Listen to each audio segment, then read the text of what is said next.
এটা কত করে কেজি? রূপালি আছে ছোট, ছোটগুলো কত করে? কত? 150 কি? এত ছোট তাও? আর ওইটা কি আমার? ওইটা আর ওই সামনে ওইটা একই না? আর এই যে বড়টা এটাও 150। ভালো কোনটা হবে এখন বেস্ট? কম রাখবেন না? ওই যে ওইটা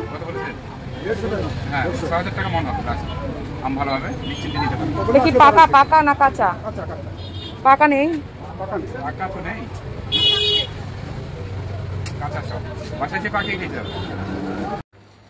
আজকে কি কি বাজার করলাম দেখেন। এই যে ডাল, অনেকগুলো ডাল কিনেছি, যদিও ডাল একটু লাগেই, কারণ ডাল ভর্তা, ডাল ঘাটি খাওয়া হয়, তাই ডাল নিয়েছি। ডিম নিয়েছি, তারপরে এই তো তেল নিয়েছি।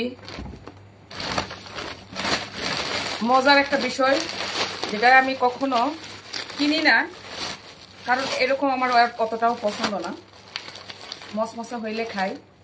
তো এইটা হচ্ছে আমার মায়ের গাছের কাঁঠাল। এটা তো আমি জানি না এটাকে আমি খুলতে পারবো কিনা, কারণ কখনো আমি ওইভাবে কাঁঠাল কোনোদিনও খুলিনি নিজের হাতে। তো তারপরেও নিয়ে আসলাম, বছরের শেষ এই জন্য নিয়ে আসলাম, যদিও খাইছি একদিন। আর এটা নিয়ে আসছি। আর কিনেছি হচ্ছে আম। এই যে আম কিনেছি, কারণ আম তো বছরের শেষ, আর তো পাওয়া যাবে না, তাই আমগুলো কিনে নিয়ে আসলাম। এরপর হয়তো আর পাওয়া যাবে না বেশি, কিন্তু আমের দাম যে পরিমাণ বাড়ছে, আল্লাহ দ্বিগুণ বেড়ে গেছে। এই যে আম, এত বড় বড় আমগুলো নাকি ভালো, দেখা যাক কেমন হয়। এই যে অনেকগুলো আম কিনছি, এই বছরের শেষ, আর আম কিনবো না। ওরে বাবা, ছিটতে পারছি না। আর এইগুলো কিনছি হচ্ছে রূপালি আম, যদিও সাইজ ছোট কিন্তু দাম অনেক। এখন হচ্ছে নিয়েছে কত, 160 টাকা কেজি। এই যে এটাই লাস্ট, আর আম কেনা হবে না, তো সিজনের শেষ, তাই কিনলাম আম, কাঁঠাল কিনে নিয়ে আসলাম। না, কাঁঠাল তো কিনিনি, সরি, কাঁঠাল তো মায়ের গাছে, আম কিনছি।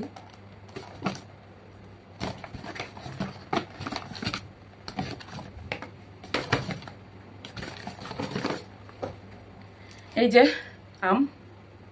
তো আজকের ভিডিওটা এই পর্যন্তই। ভালো লেগে থাকলে অবশ্যই পাশে থাকবেন। আল্লাহ হাফেজ।